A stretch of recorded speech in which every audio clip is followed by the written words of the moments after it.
And give me 1 second. Let's see where my camera is right here. All right. Why is my camera not showing up? I just have to re-enable it real quick. Let me see here. Properties.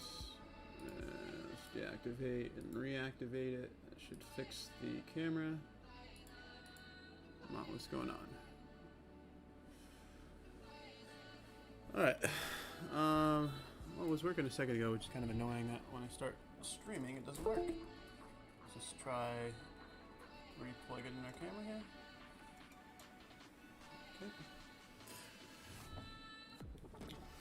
Okay, so I'm going to figure out the camera in a second. Good afternoon, ladies and gentlemen. This is Nate Millett from DigiFX, and thank you for joining me on this live stream today. It is 3:15 p.m., September 29th, 2020, in Boston, Massachusetts. I'm your host, Nate, and as usual, we are doing some fun streaming, sharing some development within Unreal today.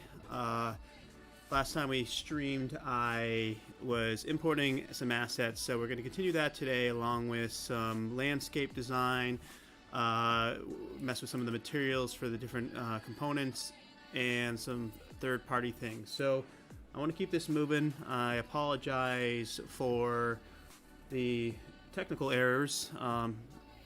It's weird that my camera is just not working right now, because it was working a second ago. Last time I was doing this, so let me just see if I can get it working. Alright. I did just update OBS, so that might be why it's not working here. OBS virtual camera, that's a new thing. Okay. Come on, Logitech. There we go. Okay, so I just obviously need to reset. Ooh, that's a little, I look a little yellow there. If I change my lighting to be a little bit more white than warm, a little bit more blue. So like I said, I'm your host, Nate Millett. Thank you everybody for joining me today. If you come back and watch this later, I hope you learned some stuff throughout the day. I'm going to try to keep this moving.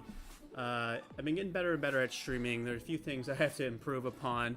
One being that every time I switch screens, sometimes I forget and I think I'm showing something and I'm not. So I'm going to be better at sharing the screens that I am talking about. And so what I've been doing is I've been using my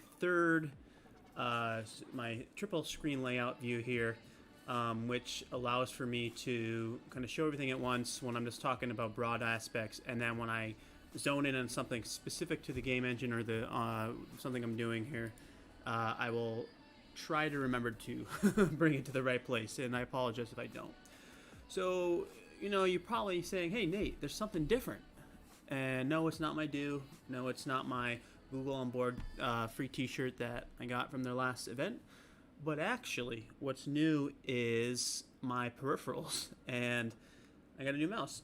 And all jokes aside, the last decade of my life, or really since I was born to this day, I haven't been really using really great peripherals for, precise I should say, for design and gaming, you name it, or just my computers in general. It's always been one of those things where I've always thrown down on the hardware itself, and you know, when it came to the actual extra stuff, I just didn't want to really throw down. And so now that I have this is a G903 gaming mouse, which I'm using it for design and gaming.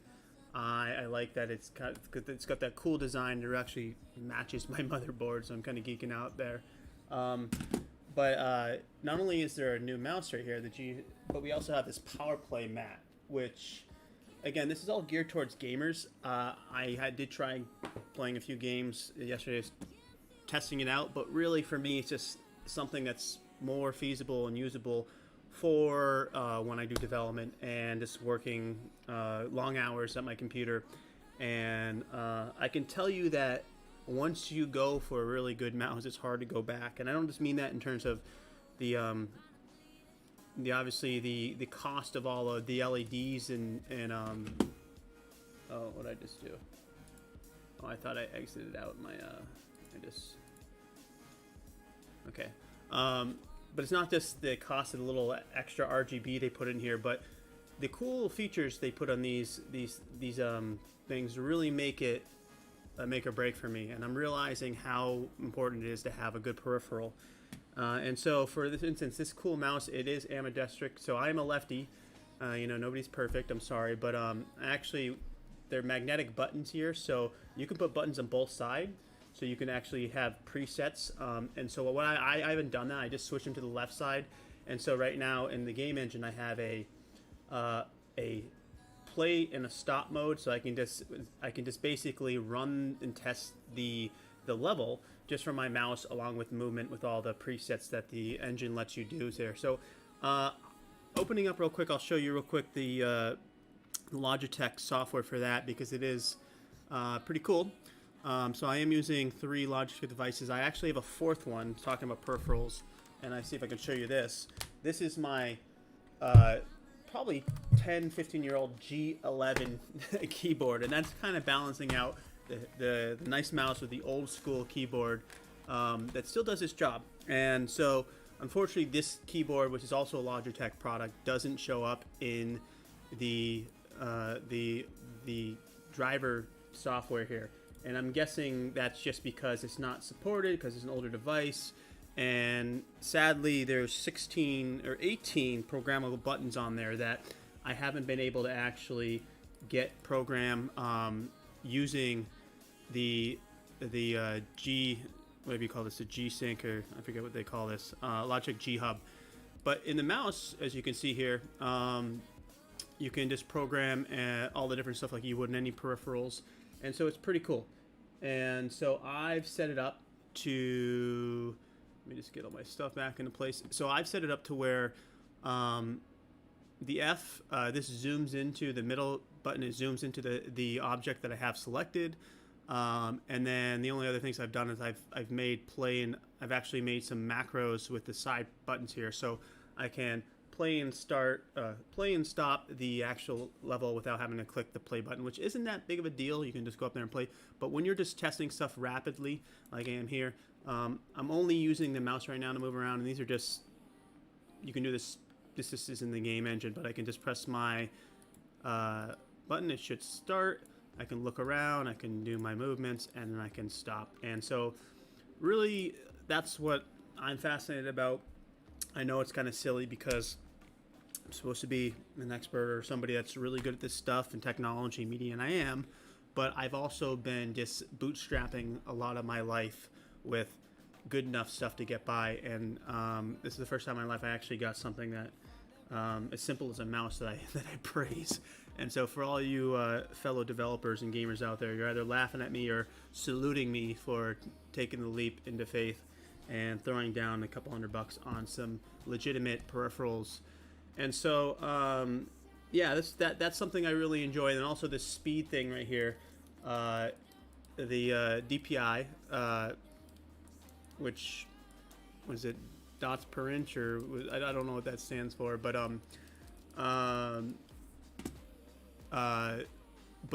is really good for when you want to just move around.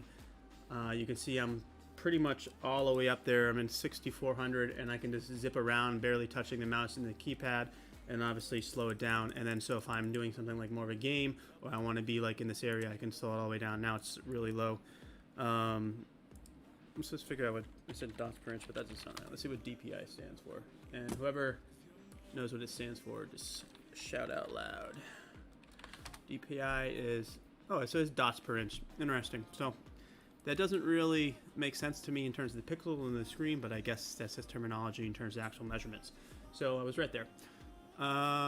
Okay, so back to the actual development today, which is why, probably why you're all tuning in here. So like I said before, when I streamed here last time, I was starting to bring some assets in. I was playing around with just getting stuff into place. This is a staging level, so nothing really makes sense. There's no method to the madness here.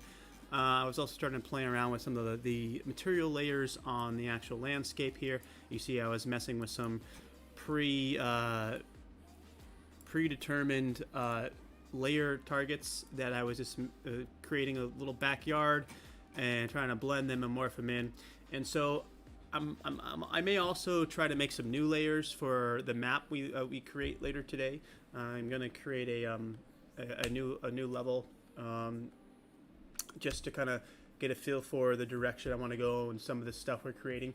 And so I'll import a lot of this stuff that's already here, but then also create some new ones and show everybody the process of how I figured out how to make that work. I am using a lot of pre-set up functions and components within the engine through a lot of the marketplace resources they provide for us. So that's just a learning curve for me of getting back into the Unreal side of things, just kind of seeing how everything's done in 2020 with the engine and getting a feel for it,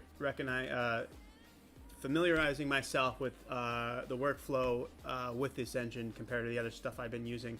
So that's something we'll do today as well. But I want to continue working and just importing stuff because last time I was streaming, it was funny, I was overlooking simple things like the emissions I was putting in the specular, and there was an emission slot there, and it goes to show, not for everybody, but for myself, the tunnel vision and the amount of stuff going on, how I could just have a focus on one thing and overlook something blatantly obvious in front of me, which people are probably like sitting there like, Nate, you don't see the emissions material right there within the actual components. So let's go ahead and just go in our objects here like we did last time. And I definitely cleaned up my desktop a little bit because I realized in the stream all those extra things probably don't help. And so this is where I'm going to try to get better at making sure that I select the right one for us so we can see. And so what I like to use this little window here. I do wish this window you could stack it. If OBS ever hears my calls, it'd be cool if you could rearrange this to where you can stack them maybe like 9 by what would that be? That'd be, no, it would be like 3 by 8. That probably wouldn't happen, so that I can use it like this without having this black space here, but it works. And so what I'm gonna do here is, and again, I'm just gonna try to make sure I'm selecting the right ones. I believe this is right, left, center, and the only thing I have to remember is that this one has me in it and this one doesn't. I have 2 of them, so I can turn myself on and off here. But to the right, we have our content browser, and we have some non-import ones, and these are just some Sketchfab files that I collected a couple days ago, and so, or last week I should say. And so we're just going to continue importing some stuff and bring it in, do some more material texturing, and then I'll move into some landscape design for something else, along with playing with some of the actual paint weights and other things in here to create different textures on the landscape itself. So looking here, I don't think there's any good place to start, so I'm going to go ahead and just export this Wild West locomotive here, which tells me it's going to be probably a train. And as usual, I'll just drop this stuff out here. Now, I could probably bring an OBS into the actual engine itself, but I kind of like the idea of giving everything FBXs, so I don't think it would hurt real quick to bring it in Cinema 4D and just export it out just to see what it looks like. And again, this is just workflow for me. Cinema 4D, 3D Studio Max, Maya, Blender, all the other 3D programs out there. Anyone will probably work. I use this because I use a lot of After Effects and a lot of animation, motion graphics, and I can use this model for the game engine, but also bring it into After Effects and do some cooler, more motion picture quality 3D with the same model. And so it gives me a workflow where I can kind of branch out in different directions with the same one with minimal amount of changes. So I like it. Also my key today is actually looking better. So we are improving our streams there. So I'm excited about that. It just, practice makes perfect. And, you know, you just got to figure out how to overcome the hurdles in life. And before you know it, things just hopefully start going the way you want them to. So we have our train here. And just looking at this model, it seems like it's, you know, pretty legit. I'm hesitant to put, like, include extras like these boxes here because I don't know the quality of them without the texture. And for the sake of, you know, let's just go ahead and save this out as an FBX, and we'll see what it looks like within the engine, because this is one of those models where it's not too many different parts of the model. Last week when I was doing this, I was importing like circus stuff, which had a lot of different layers, and I had to clean them up.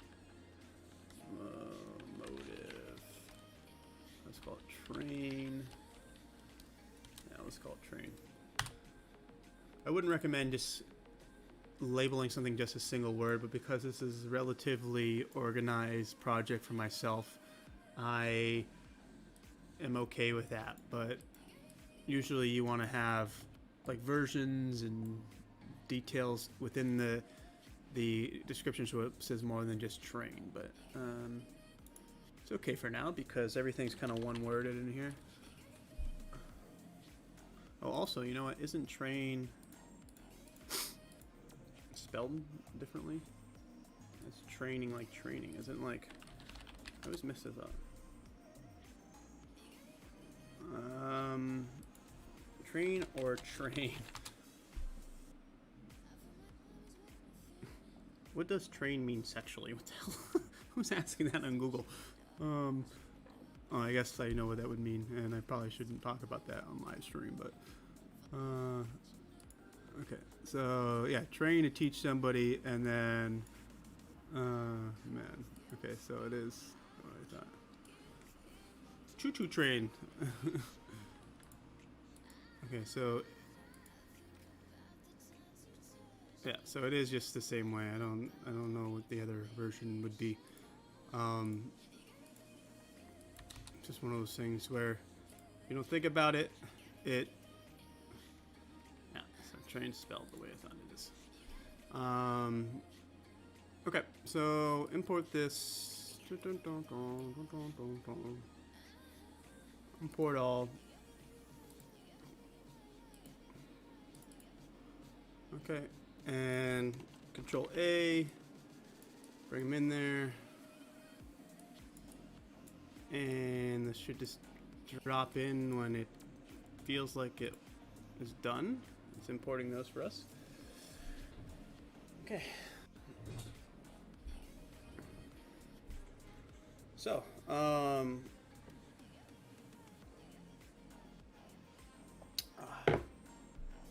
happy my actual key's doing better today, so maybe it's just, I do find that, now I'm using a Yeti mic here, and I do find the USB mic does kind of time out, and I have to unplug it and replug it sometimes, so that's not the best setup, but maybe the camera does the same thing where as it runs for a while, sometimes that's a reset, which is why it doesn't key as well, because it seems to be keying a lot better today. And I think it's just focused in the right point, and the lighting's good today, so I'm excited about that. It's the first time I've actually gotten some decent lighting in my streams. For somebody that's supposed to do green screen compositing, you think I would have it down, but it's all new to me too. All this streaming stuff's new. Okay, so we have our oh, okay, so we don't have to actually import those. Let's just import our train stuff right now. And so I'll select all four, and I'll drop it into the scene. We will go ahead and bring it up. We will zoom in.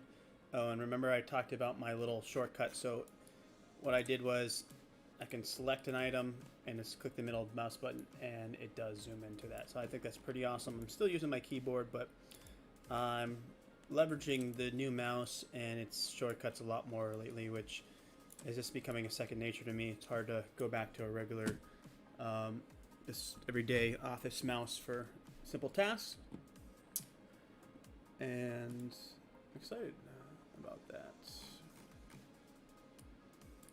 So, as before, I like to make sure that the textures themselves, or the objects I'm working with, are outside these folders, just for my organizational aspects of workflow here.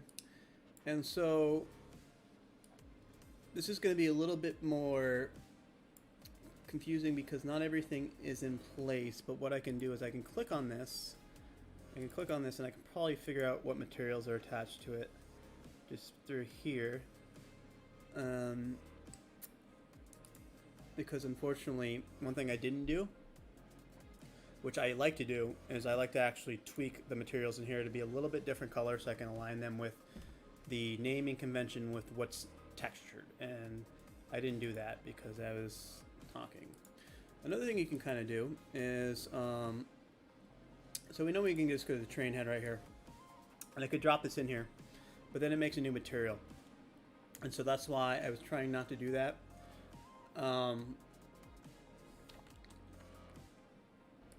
But I guess it doesn't really matter. It's all the same. I can just delete the old ones here. And so we have our alpha, we have our ambient occlusion, and our emissive, which there it is right there.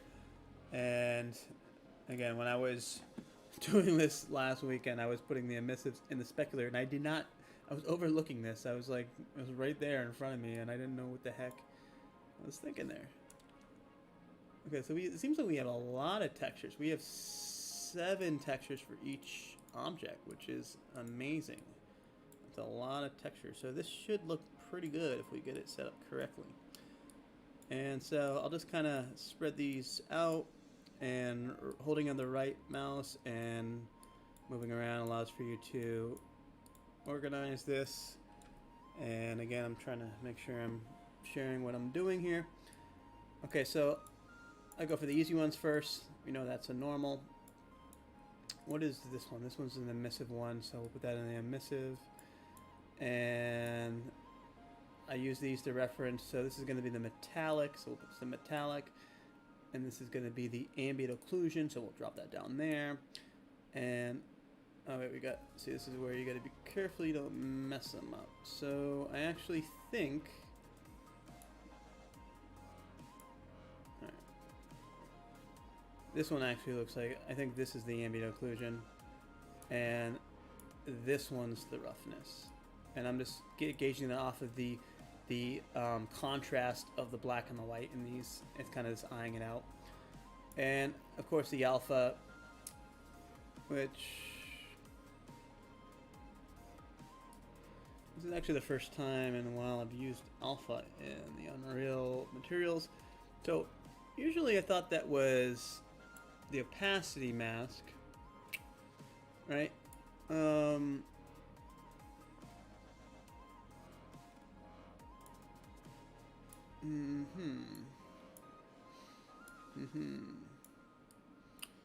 Okay, so let's just go ahead and try that one. And I know for this to actually show up, you have to change it over here. I think if I go here, and I go, yeah, so what I did there is I added the mask, which it enabled that, which I think, again, this is me kind of guessing. I haven't done a specific thing in a while in this engine here. But I think that, let's try that for the sake of keeping things in motion. All right, and I think we have a winner there. You can see what that did is it made our windows transparent, and we got this metallic looking, oh, this is where I got to switch it over for us. Otherwise, I'm going to be talking and showing it. So, as I was saying, I think that did what we want. It might also not be correct because this looks like it's a little transparent there. But we got this really shiny metallic locomotive texture on the front here. and it's not bad. You know, not bad for just a quick little import. And just let's go ahead and just play this, even though it pretty much looks the same. I didn't use my play feature on my mouse, so I got to do that. Okay, and another thing I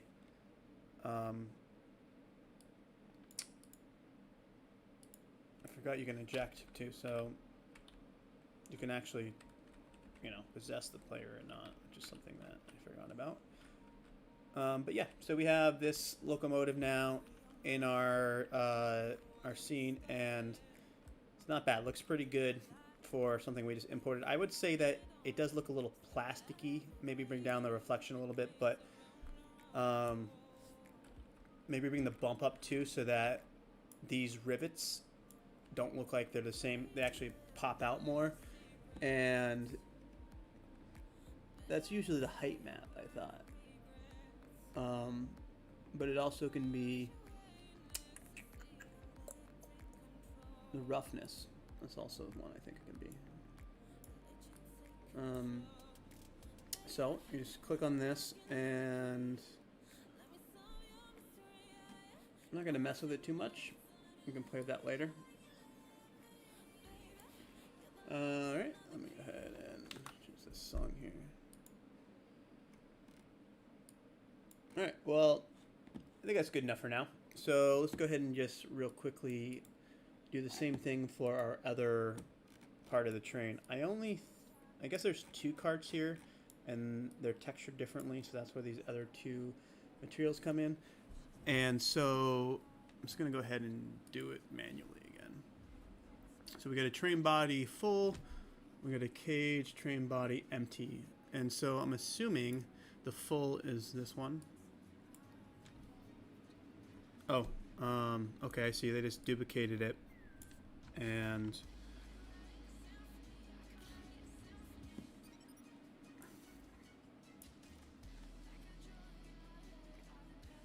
okay,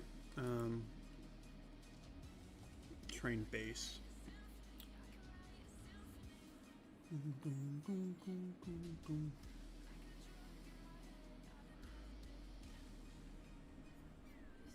Alright, so we got little, I want to keep on adding the wrong ones here. Body full, body empty. So I wonder if that's this one instead. Yeah, that's right. So let's go ahead and, I don't see, okay, there we go. So this is the one I just created, so we can just remove that because we are going to, oh, I can't delete it yet. Okay, and then so we'll focus on this, and then I'll just drag this material onto the other one, so we only have to do it once here. So that was the empty, as I said, so we'll just go down the line and control, click, or you can shift and click all through like any other program similar to this, and we'll just do what we just did with the previous one real quick and match all these up. Okay, also I think I imported this. Oh no, okay, so that's the full one, so we don't need this one. Alright, so I want to make sure I'm not missing any. So 1, 2, 3, 4, 5, 6. Okay, so that should be right. Normal. This is going to be the alpha mask, which is the same as opacity mask, and we'll fix that in a second. And ambient occlusion, which really gives the shadow, the shading depth, or from my understanding, ambient occlusion is when you have the light photons within the engine bouncing off models, creating shadows and depth. So the more ambient occlusion, the more darkness you're going to see in cracks, and I don't know the complete definition, but that's how I understand it myself. Alright, and so roughness,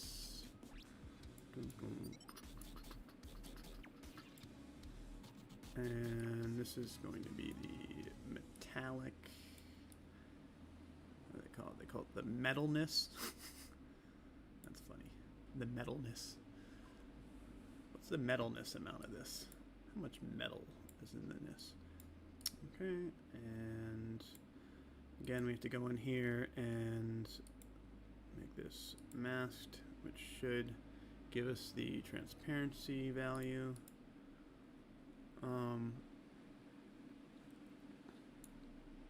Okay, not too shabby, huh?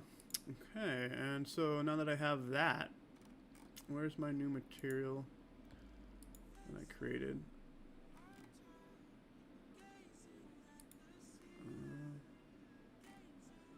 Train body full. Train body full. Is it this one? Huh. I don't know why it's not refreshing here. Is it the same one? Train body empty LP. I think it's that one.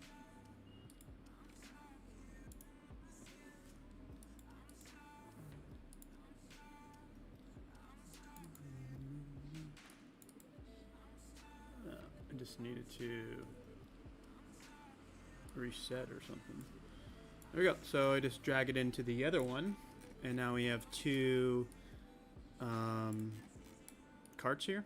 And I'll probably make this like a broken down old train. I don't think I'm gonna actually put this on a track, but it will be something cool to reference in the game.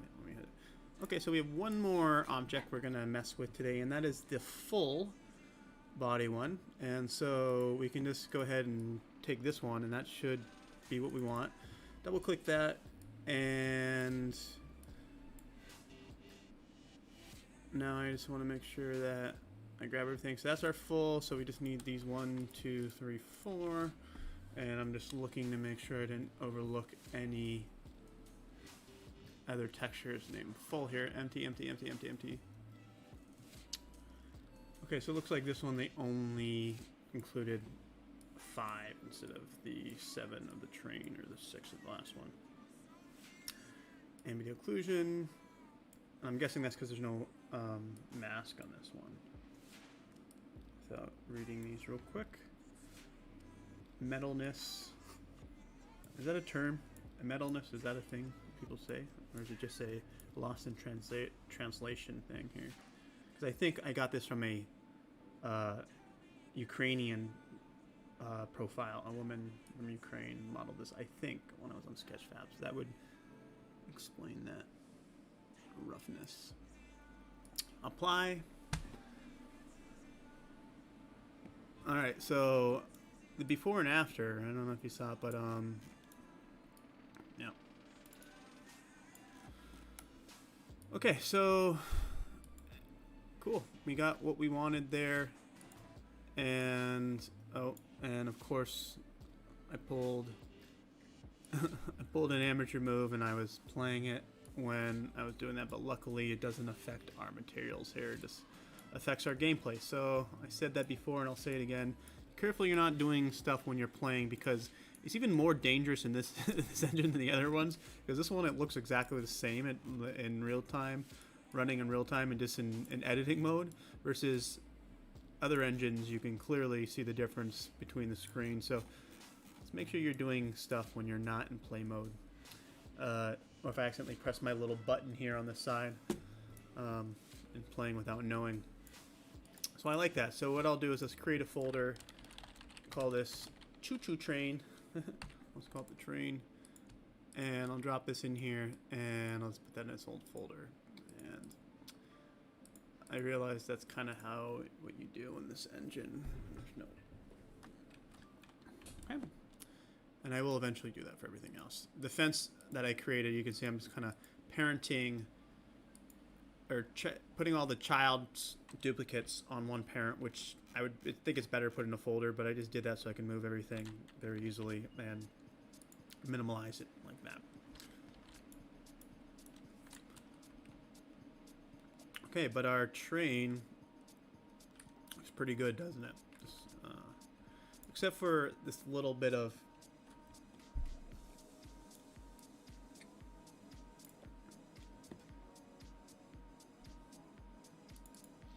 let me just see what happens if I remove the mask here.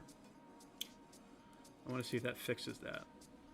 So let's break that and we'll apply it, and we'll see if that does something there. No, so it is just a model error. And I know that you can fix that by showing two sides within the material in the actual object here. So go here and I open up our model. This is our train. I know there's a way to show double-sided geometry right here. And I think I can save that, and that should fix that. But maybe it doesn't. Maybe I have to re-import it. Okay, well that's a small fish to fry, so I'm not going to worry about that too much. Our train's looking pretty good from where it stands. Okay, so let's move on to something else. But before I do that, let's go ahead and put our train somewhere that is going to be out of the way for us.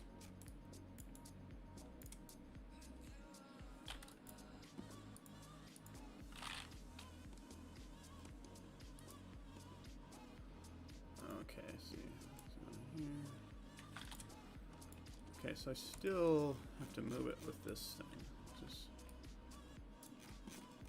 Another thing I forgot to mention is the fidget spinner on my mouse. So there's this button here. It locks it in so it clicks like you'd have a normal mouse do. But then, let's just say you have a really long list you want to get through really fast. You can click this button and then it just spins like infinite amount. And you can see I'm just traveling. I'll do it the other way. I'll do forward. And it's got a really good bearing in there.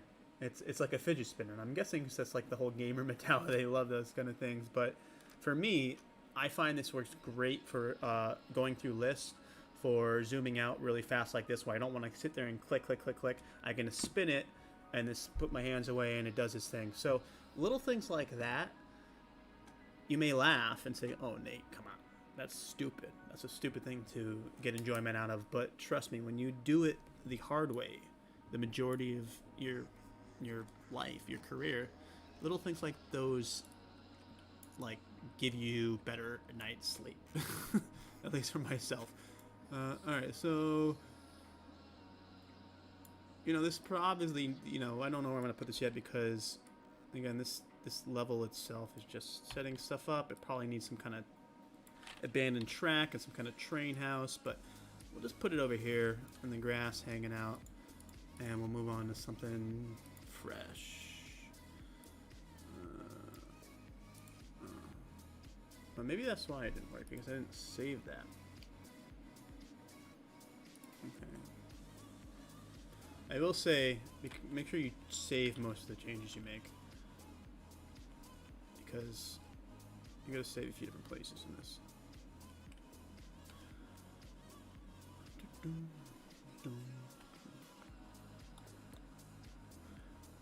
So I haven't necessarily thought about how I'm going to connect these two layers here.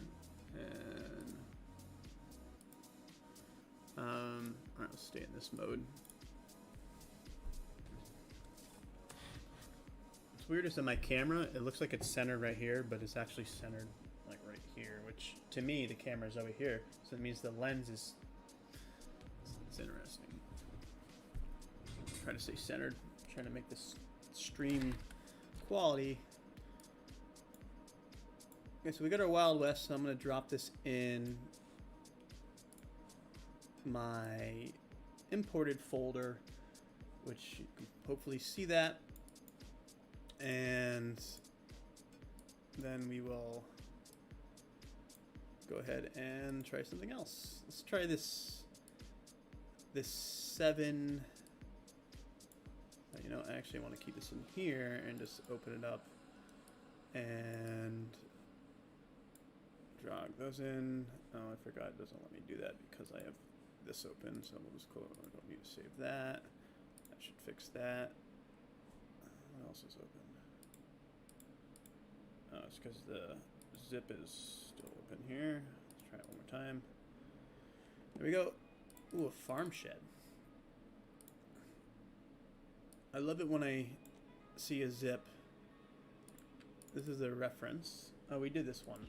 I actually did this one already. So this one's right here. It's this one in the background. I just haven't textured it. So this one can be moved to the imported too. And yeah, I actually did some of these, and I guess I didn't save them over last time. Let's do this gate one. This gate one, I remember this being a really quick gate. I was checking it out here. Source, model. All right. I also don't get why it zips the textures into different places. Again, I guess that's just the system being redundant when it saves the zip from their file, but it could be optimized to reuse the same textures. Because duplicates complicate everything usually. Okay, so we're going to open our Cinema 4D again here. And I usually just keep it open, but I closed it for that. Alright, so I'll go ahead and just, you know, I can probably just move it over here, and that way I'm utilizing my screen space for stuff I'm using here. And I can just keep my little window down here somewhere I can actually access better. Okay. Alright, so now you see what I see. We're going to drag our file in here. Okay. And again, this is how I like to see models. As I was talking about before, I like to see them, even though it looks ugly and, you know, like, what the heck? It doesn't seem right. It's exactly what we want to see. And export FBX. And we'll just call this gate. And then when I'm done with that, I can just close this, and I should be able to delete the actual files without messing stuff up here. So DigiFX, objects, new folder. Just go back to my triple mode. Or even better, let me go in my left mode here. Gate. Okay, and drag in our gate here, import it, bring in our textures here, select all. Yeah, so this person definitely spent a lot of time in making sure that this would be correct. Okay, so I'm just gonna say yes to all the normals. But if you check it out, the way it's named, that's why when I said on my last stream, you can either import stuff into textures, which that may actually keep the model textured because the file path is in the right way, or you can just drag everything in the folder. When it's organized like this, it all can be just in the one folder, because then I can just, the workflow for me is faster this way, and that's why I like it kind of all in one place. That I know that everything to the right of this is for this. It's a very well organized model, and this is how I would hope to see all models, you know, when you get them. But that's at the mercy of the person doing it here. Another thing that I will note is that the scale, right? And so that's one thing that I learned a lot about when I started getting into 3D, is that when you're working with scale in different programs, oh yeah, H, by the way, hides all this stuff, which I'm used to it in Cinema 4D, zooming in on it. Okay, so I'll just grab that, and I'll move back a little bit. I'll click my little fidget spinner mode. From now on, I'm gonna call this fidget spinner mode. So if I ever say I'm in fidget spinner mode, it means, you know, I'm just like free falling or free spinning. But it's just so much easier than having to click like that. That's so annoying. I hate that. This mode's just awesome. Little things like that just make my day. Okay, so this is probably one of those things where if I bring the sensitivity up too, it would scale a lot easier like that. I still have to pick it up and drop it down, and then I'll bring this down. I do like working in, like, I think this is just default usually. Okay. And I was also thinking about for the other macros to the other side of this mouse, maybe I could toggle through my tools here. So that's W, E, and R, scale, rotate, and transform, are some of the most common tools, movement tools that you will see in any 3D program, and it tends to always be those 3 keys. So it would actually be nice if, like, on my mouse, there's 3 buttons that I could just click, A, B, and C. But, you know, usually the mouse has a 2-button sequence, like a forward and backward sequence, or a plus and minus, or left and right kind of thing. So it would be weird to, unless I can have a setting on the right side that toggles through the 3 back and forth, maybe I can do that, and I'll have to figure that out, because that would be nice to be able to very fastly just toggle through these and not have to use the keyboard.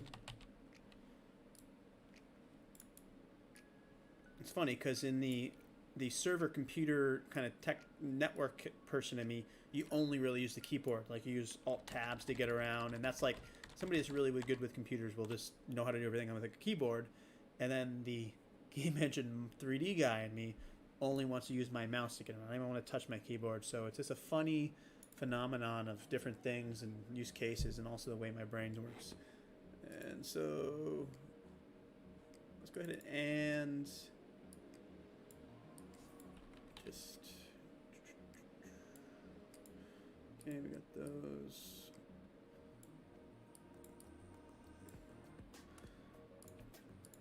I'm gonna try to just do this fast, because I know this is just redundant, and at after a certain bit, it's just like the same thing. And I want to keep this fresh and interesting, and I want to do different stuff every time, which is why I'm going to do some modeling too today with the landscape, to do something different, and also why I try to do different things every couple of weeks with streaming, because I want to showcase all the abilities that myself and people I work with have through DigiFX. And so I'm thinking next week, keep on saying this, but I do want to get back into I kind of showcased a little bit of my Magic Leap stuff with my Oasis Island Escape adventure. It's like an escape room kind of AR mixed reality headset thing I've been working on. I showcased that a little bit, and then I switched over because I was building a new hardware system. And so I think next week I'll jump back into that. I am really excited about this new engine and my new setup, and a lot of the problems I was having working on a MacBook have gone away, and has nothing against Apple or PC. It's just the power of the hardware I was using was limited. My flagship MacBook Pro from 3 years ago just could not handle the beef and the amount of stuff I was throwing at it. And even this system, even though it's gloriously working, I will say it works when I don't overclock the RAM. The profile system for the XMP does make all my programs crap out, freeze. Even Unreal was, when I had it enabled before I was starting the stream, crashing constantly, and now it's not. So the G.Skill RAM is unstable, in my opinion, for this build. And I know people, if somebody watches and they're using it, they'll be like, well, it doesn't do that with me. And yeah, I mean, I'm sure if you have a Ryzen CPU, which is what they're designed for, it's probably more stable here. And even with some other Intel chips and motherboards, maybe it's more stable. But my specific setup, my Vision board, my Vision motherboard, my i9 processor, and the graphic card probably isn't the issue, because the graphic card itself is probably the weakest link in this system. It's not. I need a 3080 here. But anyways, it wasn't stable, so I just disabled the XMP. The RAM is fast, super fast anyway. I don't even notice it. I know in gaming, if you do like benchmarks when you overclock the RAM, you will see a better score. in terms of the processor, the motherboard, and the GPU talking to each other. The RAM speed does play a part in that, but it's so minuscule in terms of this kind of stuff that I don't think it really makes a difference. And for the stability of me not my system not crashing, fingers crossed it doesn't crash as I say that, I just find XMP profile, it's not necessary. I don't need it, and I don't really care about it. And it's, you know, people say, well, it's an enthusiast thing, and that's true, it is. And just for me, I don't seem to think twice about it. But anyways, enough about that. Let's go ahead and rotate that, bring that over here. That's all right. So I always like to figure out, I will say everything imports are really shiny in this engine here.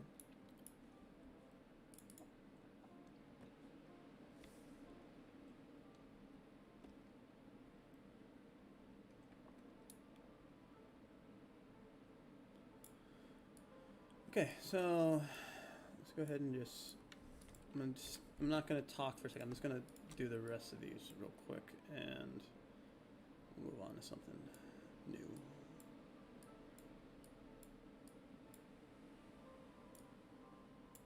All right. Start with the normal.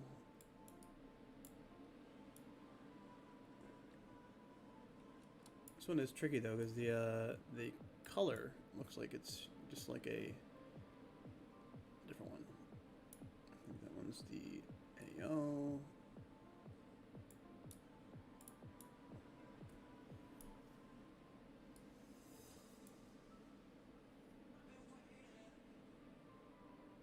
Metallic.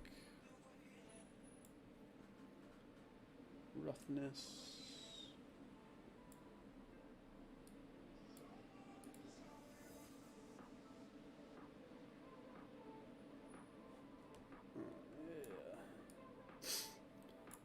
I'm glad this one is actually separate, because this is actually one where we will actually use the technique that is provided within the engine, where if I alt-click, all right, I'll click that right here, alt-click, alt-click, click, click, come on, alt-click. Come on, I thought I could move the pivot easily here. I'm doing it. Oh, you know what? It's because I changed the macro, so I can't do that method anymore, huh? Whatever that was, now when I alt-click, it changes the something else. So unfortunately, my macro zoom feature that I set up, I think, is affecting that. So maybe I'll have to set that up. Maybe what I can do is I can actually make that the side buttons on the left side, and then I can go back to changing the pivot, because if you saw my stream last week, I was explaining the import aspects of the engine, how even though you have pivots set up in a different 3D program, Unreal still just sees everything in the 00 mark, and you have to reset it up or import it. You have to change the pivot within the 3D program and re-import it. That's an easy fix, though. I can probably do that. Alright, let's open up our material here, and this here, and let's go here. I will say I've noticed a little bit of decrease in performance on this computer in terms of load time, and I installed a few games, Valorant, or that one is. I don't like how they have this this program running in RAM when it's not. This makes me want to uninstall the game. I've never seen a game. I guess I do. I mean, like Blizzard and everybody does that, but I think this is more of a reason to have this, because this is a resource for a lot of things versus this is just one game. I don't know. I don't like stuff in RAM running when it's not really doing anything for me. I don't think anybody likes that. Even if I have 32 sticks of it, 32 gigs of it. Roughness. Alright. Create occlusion.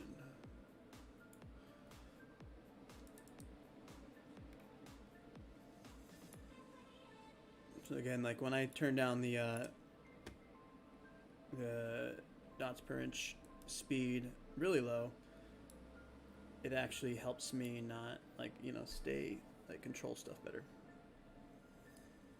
So even though this is designed for gaming, this mouse, it is really, really good for just simple development and 3D work like I'm doing here. It is one of the best things I've ever invested in my life for this kind of stuff.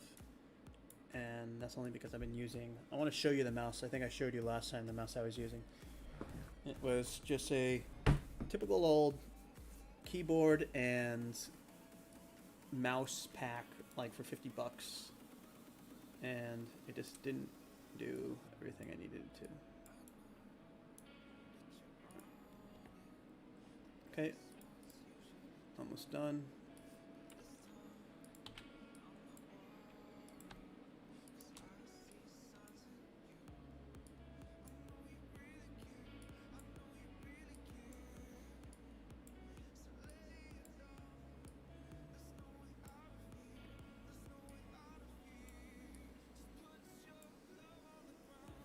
Roughness.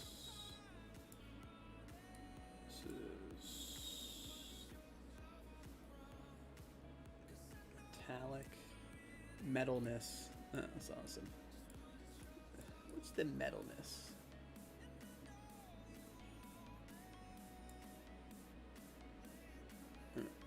What I do? I seem to have disconnected one.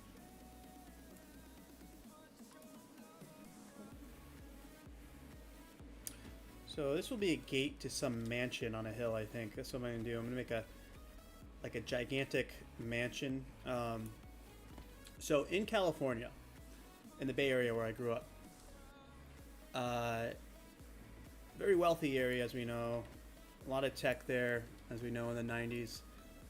Specific to like my upbringing, there were two places where you'd go find, well, there are a bunch of places, but the two places I resonate with was Woodside Road, which if you're, you know, a billionaire tech guy, or you live a lot of places, you live in Marin County places, but Woodside Road was where, I'm pretty sure that's where one of the Google founders lives now. But it's a very windy road, right? And so if you had like a sports car or anything, if you had a driving machine like a BMW or something, that was the road you wanted to test it on.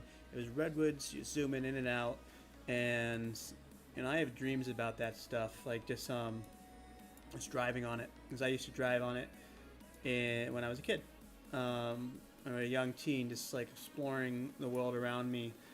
One of my favorite places, and this was going over Route 1 from Half Moon Bay in over 92. And so all I'm getting at is there are a lot of hidden mansions in the hills there. And I mentioned this last time in my stream that the inspiration for one of the games I'm creating is kind of throwback,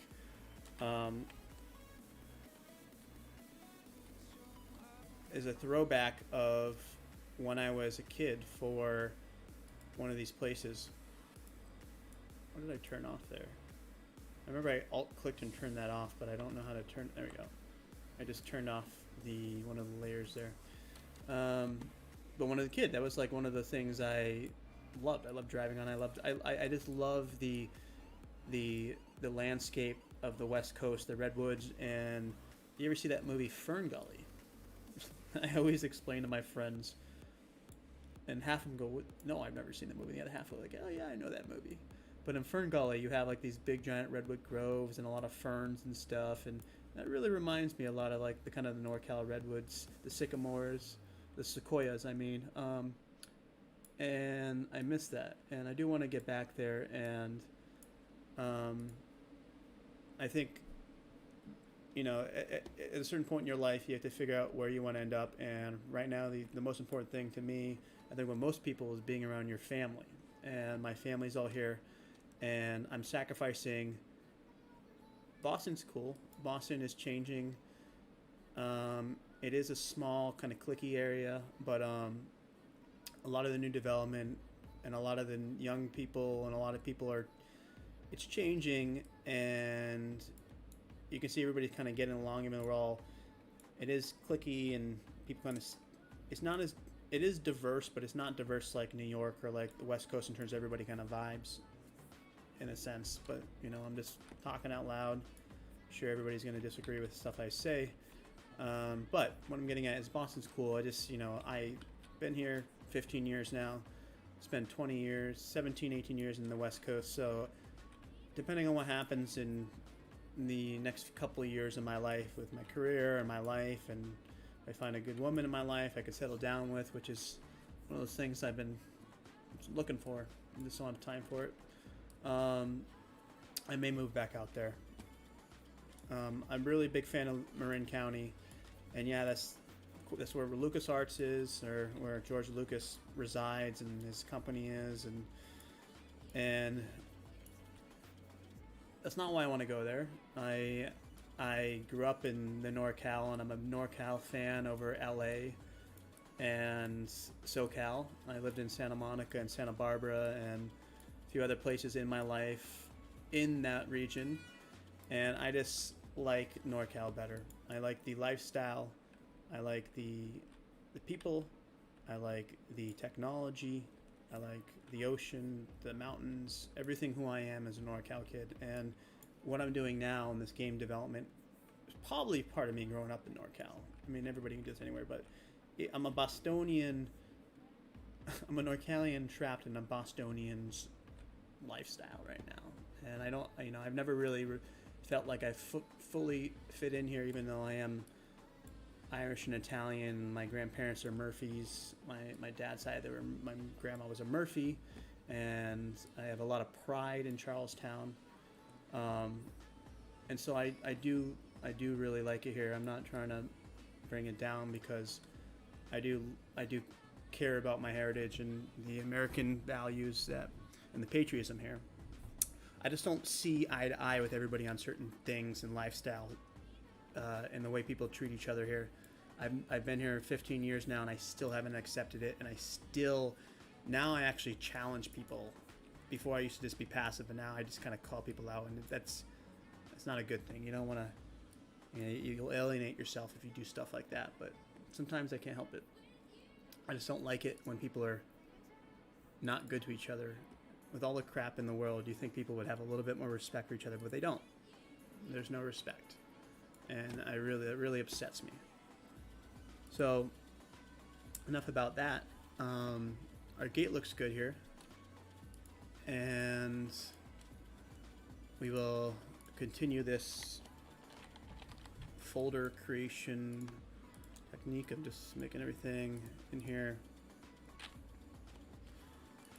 operate correctly. So it's interesting that this isn't even apparent you can move. It's just an organizational thing, and then you still have to move the 5 things. So a little quirk I forgot about in this engine that I'm getting used to again. But in this circumstance, you'd actually want them separate, because you want to be able to pivot the gates here. And so I kind of want to disable my macro real quick and see if that fixes the thing I was talking about. So let me just do that and see if that is going to help fix what we're talking about. So I'll just use so it's a middle click function. And so what I can actually do, I don't want to change that because then it will mess this up. But now that I disabled that, I should fix this. So I can alt click that. I think it's working. Okay. Maybe it just, because I wasn't right clicking. So pivot I can also snap it, which I wasn't doing before, which that's probably a better move. But again, I find that it's always better this if you.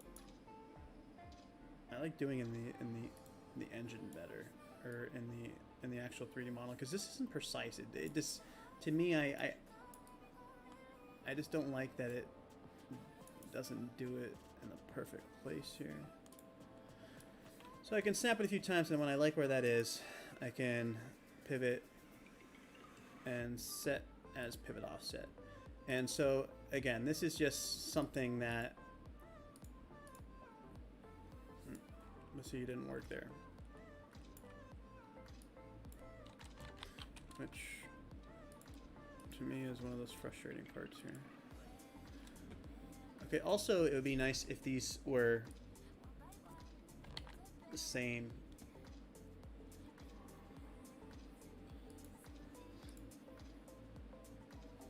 Oh, you know what? That's probably why I probably was setting this offset. Okay, so that's fine. So what I can do here is I can. Okay, so this works. So I just child this, and I can just rotate this, and so now our gate can swing open. Obviously, it's not perfect, but we can set up some kind of like trigger or some kind of thing that will open it if necessary.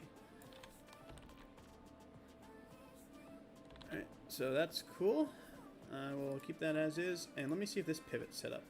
So this one is also not set up, but that's why it did work. I just was not clicking the right one here. And it also looks like I don't have to alt middle click that like I thought I did. I think I can just come over here and say set it, and it should work. Alright, pivot here, pivot. Okay, so that works pretty good. I mean, I was kind of like a little bit confused when I was getting back into this, but you just have to get used to the set and the move and the set. So it's a two set feature there, and once you do that though, it pretty much does its job. It's not perfect, but it's good enough. So we got our gate set up, which will be somebody's gate to their mansion, and maybe that will spark. Let's go ahead and just look real quick. I said this in my last stream as well. I really enjoy Sketchfab because the models seem to be quality, and there's a lot of downloadable ones where people don't mind sharing them. So let's just say mansion. Let's see what comes up here. Oh, you know, it'd be cool if it was like a haunted mansion. But I was kind of thinking it would be a modern, like, you know, millionaire's mansion on a hill, like something like this, even though that's not free.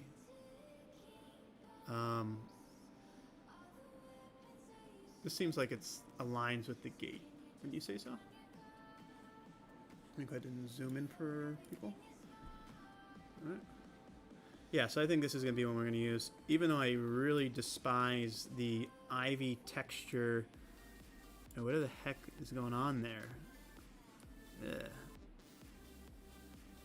But the fact it's free means we can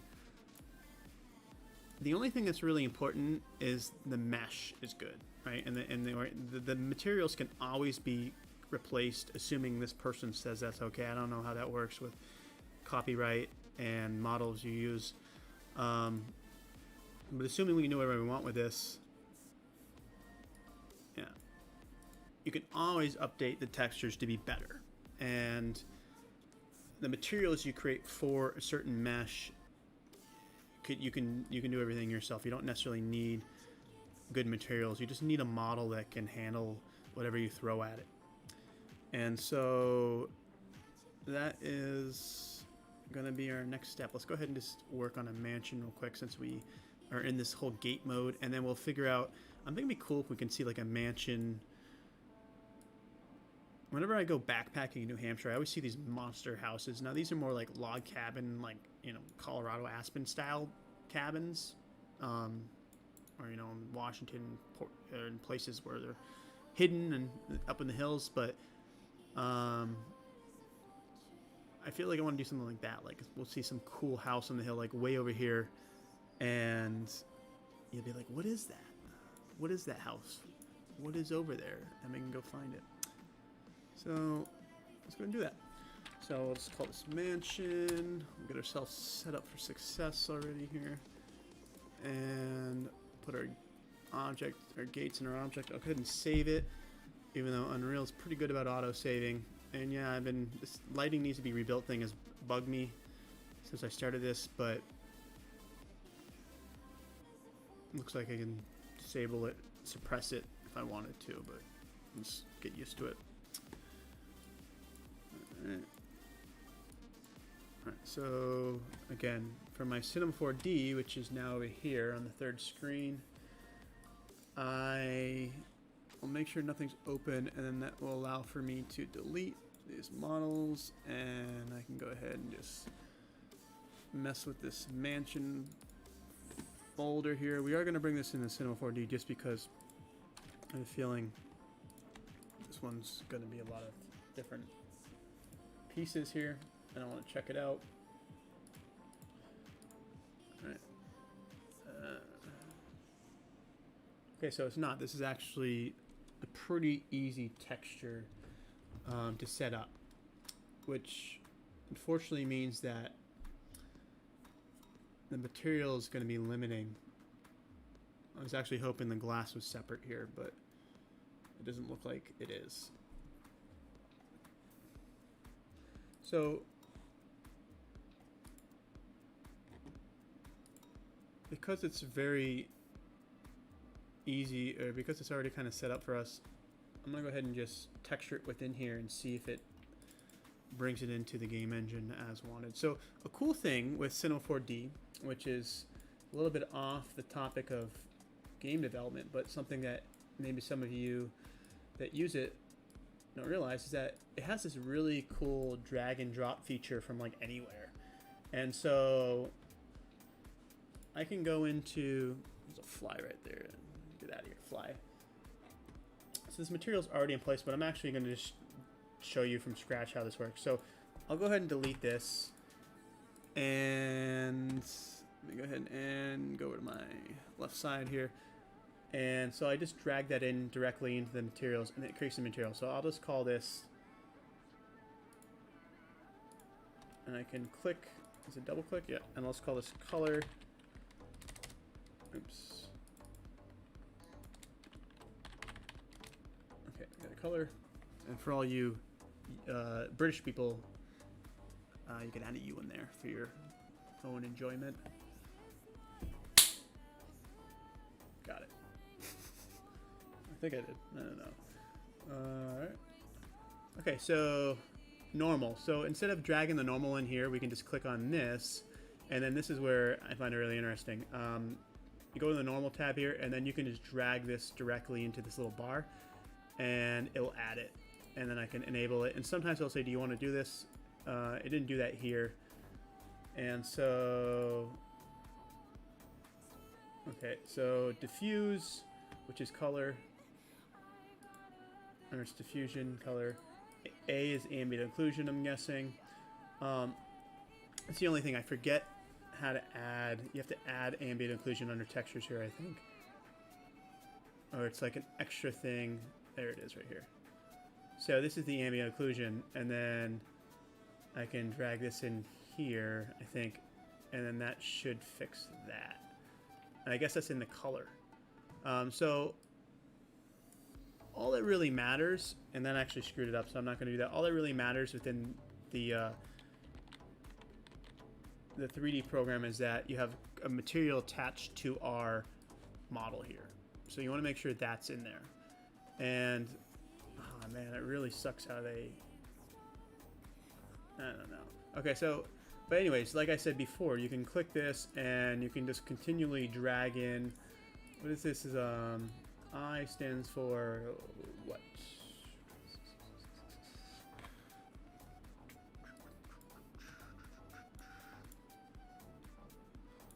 If I were I, what would I represent in roughness? Well, I don't know because there's no I value there. Illumination, I think, is what it stands for. But again, this is where I get really confused with different terminologies, different programs based on what the person knows, is that there's no illumination in here, but in Cinema 4D, there's illuminance, and there's all these different terms, and they all are driving me nuts because they're all different. I just want one industry standard.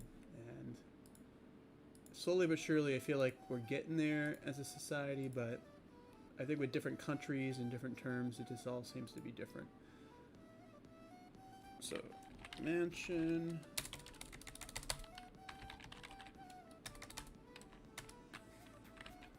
I love how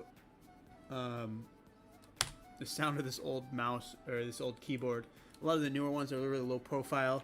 This you can hear it. I'm sure it's annoying for anybody listening, but for the feedback, you gotta love that classic keyboard sound, huh?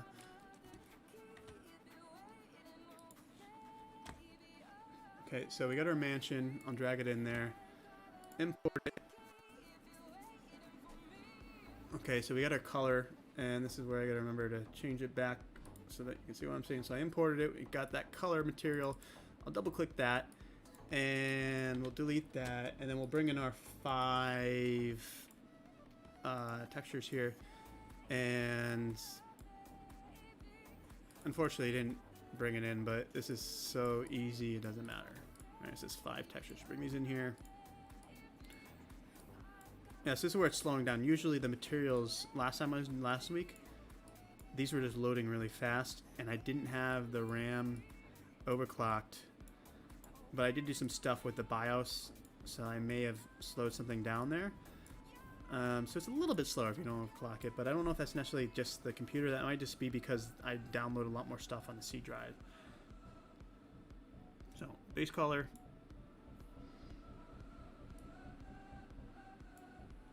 Material. Alright, and this is where these 3, we'll just kind of compare what something else looks like, and then we'll use the same kind of thing there. So, let's look for one that has like a... I think that's transparency. That's what the black one is. Yeah. So let's go back to that train one. This one right here. So it's actually metallic here. But they call it S for specular. That's what I'm guessing. That's what they're referring to here. So let's just try that. And let's see. And then this one would be a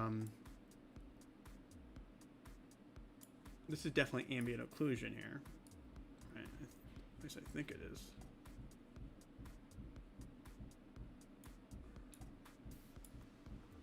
Okay. Somebody banging? Yeah, you can hear that. People, there's doing a bunch of work outside and downstairs, so it's constant noise. Alright, and I guess this one we can just say is metallic. I don't think it really matters. It's so minor. Oh, wait. Did I...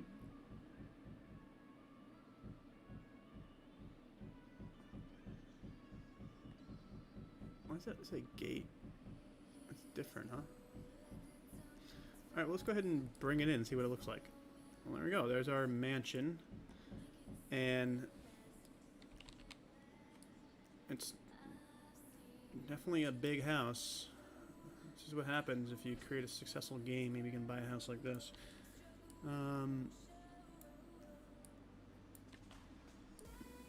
But, you know, it's not that great of a quality. You know, in terms of the gate is a lot more impressive in terms of textures than this house. And that's just because this house is not meant to be high quality. It's supposed to be like a probably some kind of background model for... It's good from a distance, but if we actually get close to it and want to see detail, you're not going to have it here. So, let's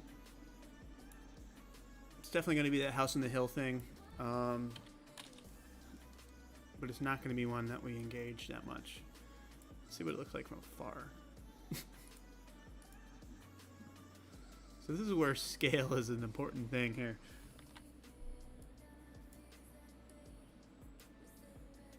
Alright. Alright. Yeah. See, now I want my little zoom feature back, and I had to turn it off for the pivot. I want my zoom. So we'll go in here. We'll say... Let me do this. There we go. So you can just go to key. You can search F, and I think you can just... There we go. And it saves it. So now I can zoom all I want, right? There we go. I can zoom again. Fidget spinner mode. That should be a term that they should put in the description on the box, because I think all the gamer kids would resonate with that. Also, this sky dome is not really useful. It's not big enough. Some of the other examples Unreal provides is a lot better. And one I would recommend that was, I think was just released that I can showcase at some point is for them, just to show you what it is. They have this city park one, and I'll open that up in a little bit and show you. That's really, really, really good detailed, like Fortnite size map, like in terms of scale and stuff in it. Like if you want to like figure out how to make really massive maps, those show you kind of the scale and kind of the layers that you need to have. What I'm doing here is not really a full-size map. I have a regular size landscape, and then I have a background landscape, and I got to figure out how I'm gonna, I keep on saying it, but I got to figure out how I'm gonna bring these two together. But we're just kind of messing around for now. You know, just having fun. So what I want to do is I will use, what I like to do is I actually like to use our character as a scale for the scale A object here. So I'll just put this somewhere right there, and then I'll come down here, and we'll see where our, and I'll press my little, oops, and I will make sure I'm above the ground here, and I'll press my own, why is he even doing that? Okay, just want to make sure I'm high enough to where I land on the ground. There we go.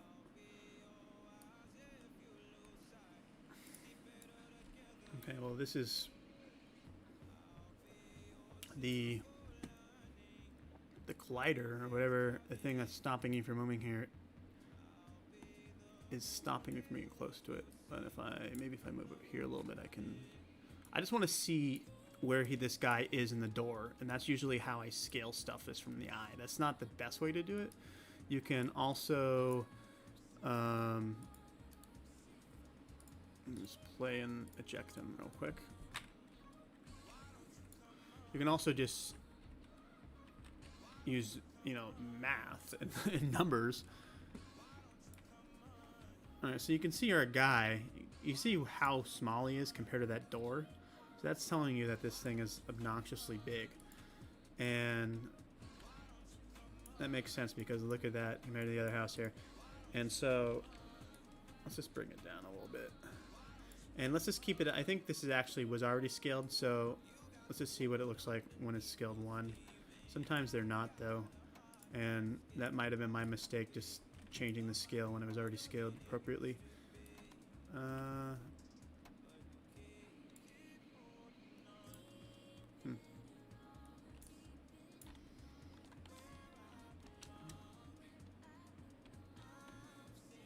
We're gonna figure out how to change the mesh collider to where it doesn't, you know, it doesn't stop me from doing this here. What are we streaming at? Oh, see, this is one of those things where I'm not sharing it, and you're probably frustrated with me, and I'm sorry. I'm just a big dummy. .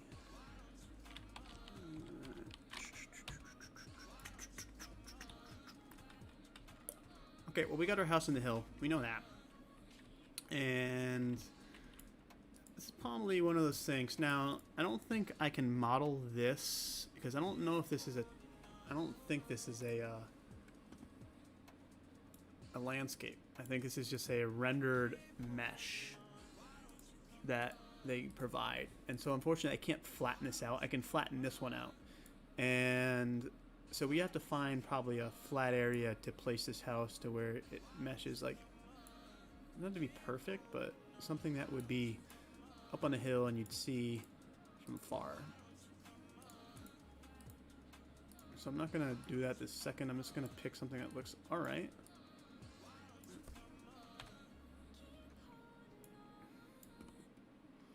Okay, and just crank up my my DPI there. Ooh. So it's not perfect, but you get what I'm trying to accomplish here. I'm just trying to get a little something. I'm trying to put things in the distance that intrigue people that may be exploring. And these included trees. I think they're procedurally generated. They came with the landscape. They're all grouped together, which kind of is annoying because I want to be able to delete some, and I might just delete them all together and just re-import the trees the own way, my own way. I will say that these trees are very process friendly, as in they don't look like they're super high quality. They're flat, and if I just show you what I mean by that, why am I? Yeah. Fidget spinner mode saves the day. Okay, so you can see that they're just flat. They're basically just images with a transparency, and then they just rotate them so that from a distance they look different. And an actual tree. Right, and a real tree that you would import wouldn't be that low quality. It would be really like this. That's like a legit tree. You can see, if we compare it, you can see how much more glorious this one tree is. But imagine having thousands of these scattered on the hill. It would be eating up so much processing, and you wouldn't even know the difference, because from far away, you can't tell the difference between those two trees. I mean, yeah, this one's moving, but the level of detail doesn't really come into play until you're about here, and then at that point you see the difference in quality. So I get why that's done. I don't get why it's all one object. I'm guessing for that's optimization, but you can see over there now I have trees on my landscape I got to delete, but I can't delete them, and I got to figure out if I can separate all these things or if I just have to re-import them. But all the natural stuff we'll be putting in later, because I think, you know, this is a cool stump, because I have so much resources and so much mesh that I want to bring into the staging stuff from collection over the years, between what I've been doing and what I'm doing now, that before I actually start building out stuff, I want to have all my assets available so I can rapidly build stuff, which is what I like to do. And I can also prototype and conceptualize multiple things. So we'll just delete the aspen, the dead tree, and we will, you know, the mansion isn't the best. It's not the greatest. But the only thing I care about is what it looks like from our little house over here. Alright, and this is just a post-processing volume thing. Can you see it? Can you see it? Anybody see the mansion? Let me see if... Can anybody see the mansion? I've already lost it. I don't know where it is. Oh, there it is. I wasn't looking. Alright, so it... Let's see if I can move up a little bit. So this is going to be the ground level. Let's go ahead and just play from here, and let's see what happens if I play from this. So unfortunately, you're not going to be able to see it unless you get up on this hill. So let's get out of this mode, and let's just move forward a little bit. All right. Oh, I love this wheel. It's so awesome. All right. Okay. So if you're walking around, you still can't see it, which kind of defeats the purpose of being up there. I want you to be able to see stuff, but and I almost feel like it should be like that's what I really like about the satellite. Right? I mean that satellite, and I know it probably if you have a small screen you can't see this, but that satellite really sticks out, and so that's what I'm going for with all these stuff far on the hill stuff. Is you want kind of intrigue people by far off objects. So maybe we'll put it somewhere else. Like that seems like a cool spot for a house on the hill. We're gonna have to clear some trees out, and let's do that real quick. Let's just see if we can move it somewhere else that's better. Alright. Alright. Alright. What we need to do is just figure out a good vantage point from here. So whatever that is right there, that's the hill we want. So where's our mansion in regards to that? Alright, so we go there. Let's go up here. And ooh, yeah, that's the hill we want. But see, now this is where I wish I could flatten this out so that it actually sits nicely. And I don't know if that's going to be something we can do.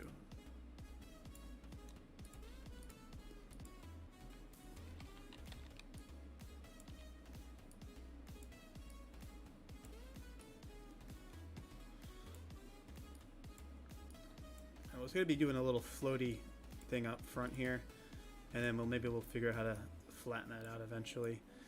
But that's our mansion, and then at the bottom of the hill we'll put our gate, and then the gate is going to have some windy road or something that goes up to our house in the hill. So I think that's good for now. I'm not going to dwell too much on an average model like this, because it's not going to probably stay there. Oh, and I keep on pressing the keyboard F when I want to use my keyboard. So let's just see if we can see it better.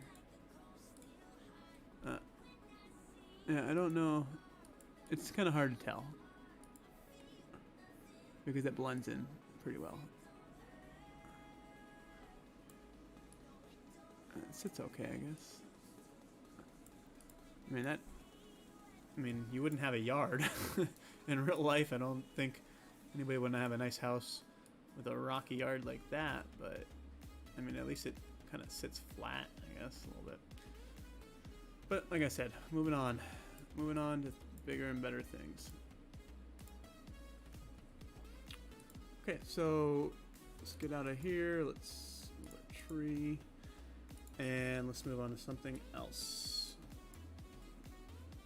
Our mansion and our importeds and our not importeds, and firewood, garden hose, Drevo, I forget what that one is. Windmill. I think this is actually different than the one we did, but this would be a good example of sharing.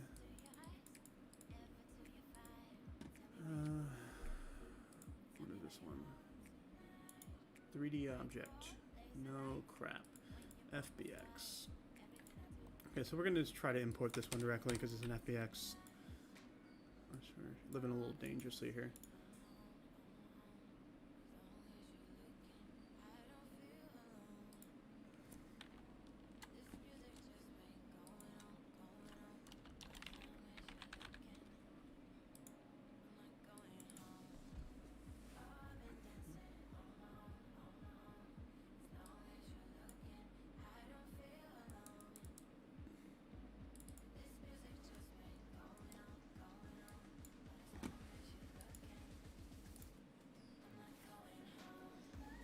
Alright, so this actually has...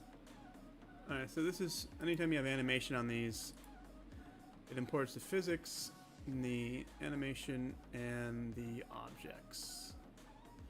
And what I don't get is why is it only the props or the windmill part and not the actual base? Unless it's...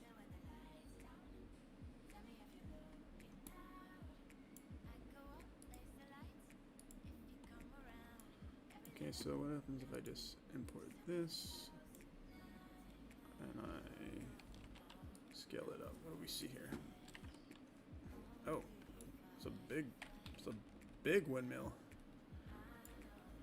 Alright, what happens if I play this? It does a little... Alright, so it does this, you know, they all want to rotate in the 0, 0 pivot. So this is the same issue as having with everything else, and the moving the pivot point will change this. It's easy for when it's a single thing, but with my Ferris wheel, it's challenging because I also have the physics of the chairs. So that's another step. What is this one? Okay, so that one actually rotates correctly. Interesting.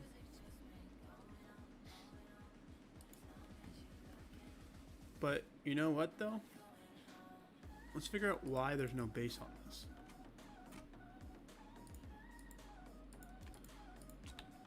So we're gonna go ahead and just backtrack a little bit. I'm gonna delete all this because I don't want to have duplicates of stuff that isn't working for us. Let's go into our Cinema 4D. Let's make sure I'm in the right screen here with this one. Alright, and another thing cool about Cinema 4D is that you can just drop it in there and it'll open a new window for us, and we'll keep the animation. See, this is interesting. So that's why it was showing two. Because one was set up, I guess, correctly and one wasn't. And I'm guessing the one that was named 2 is not set up correctly, because the one that I imported that worked was the first one, not the number 2. So we'll delete all this and we'll just play this, and I will... Okay, this is where I'm a little quirky here. So it does have a texture, and the texture actually looks like it's a really good one here. So I can just drop the texture in here, and okay, and then I can just drop it in here, and again I'll just retexture this within the actual game engine. So this is our cool little old school windmill, and I have a feeling this one will actually work because the fact it was importing and working is a good sign here. And sometimes I'll actually group all this. I'll just say control group, and even though this is also, we already have a windmill, I'll just call this this is a traditional like farm windmill. So this is gonna go in our farming area. Okay, and the key thing is our dummy is right in the pivot, and I think that's why it was working. And so I'm just going to keep a mental note of why this one probably works the way it does, but it's not guaranteed that that's going to work in our game here. So windmill, desktop, and I already have a windmill saved on the desktop, I think. No, I don't. So I can save it on the desktop and it won't mess it up. And we'll make sure our animations are included. Drag that in there. And make sure your animations are ticked here. And... alright. It still doesn't bring in our base though, which tells me that the base is, the normals on this base are probably incorrect, because it means that it's probably there. What is this one? All right. So what I'll do is I'll just delete this. Let's go to somewhere we can actually see what's happening here. Oh, we're way off in the distance, aren't we? Okay, so... and... I will go this mode. Okay, so... We'll zoom in here, our house, over by our farm somewhere. Okay, and then let's just drag in these three and see if one of these works correctly. Okay, so that one is spinning correctly. You can see the physics one does exactly what a physics one would do. It's just the gravity's affecting it.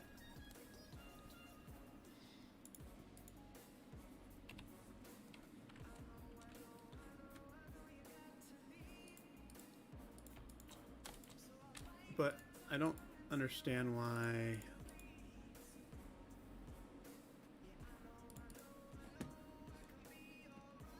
this isn't showing the base for us.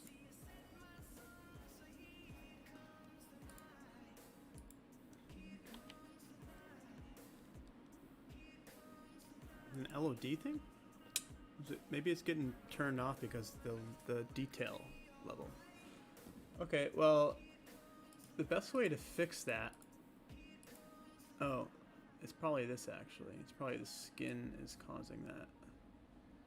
So I find, you know, we kind of figured this out last week. I mean, you drag everything out and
the fact that let me go ahead and just getting better at making sure I'm sharing my screen. It's going to take me a while to get used to that.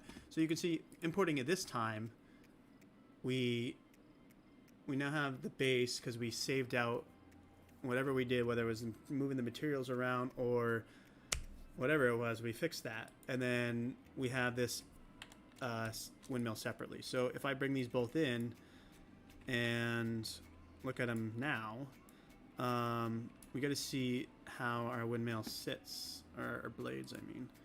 And so, okay.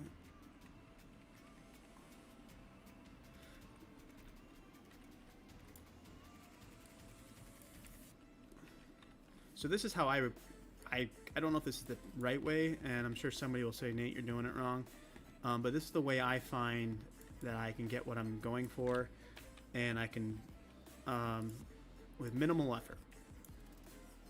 And also, let's move our gate over somewhere else. That's out of the way for us.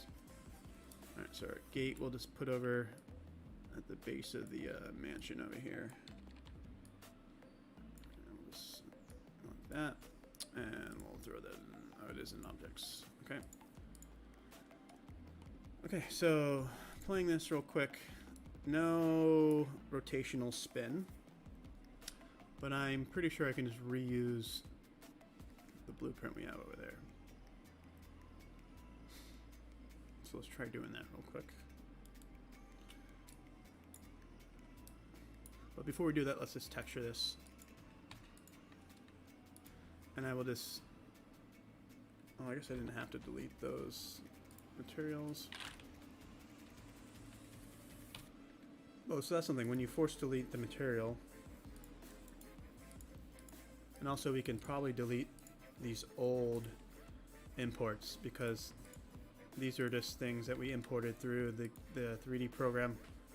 Believe it or not, all we need is 2 mesh items because we're using the engine now. And we have our windmill texture, which we want this one with the 5 right here. Drop that in there. And I'm pretty sure it will keep the UV mapping. Yeah, correct. And then I can just take the same material and drop it on here because it's already UV mapped. And if you don't understand UV mapping, that's just the way the model interprets the texture and where to place certain stuff. And so even those 2 objects, you can UV map on multiple objects. And that took me a while to kind of figure out that stuff there. Okay, so now we know we have our albedo, diffuse, color, texture. And so we'll just add our other ones here.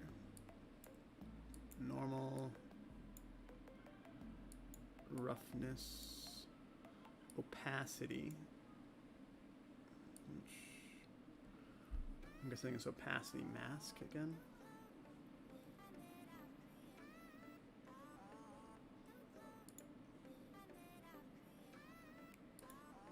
Again, I don't know if this is the right setting, but it's the one I'm working with, I'm going with until I figure out the right way. And then this one's the metallic. And let's apply that. See what it does to our windmill there. Okay, so you should see the material do its stuff.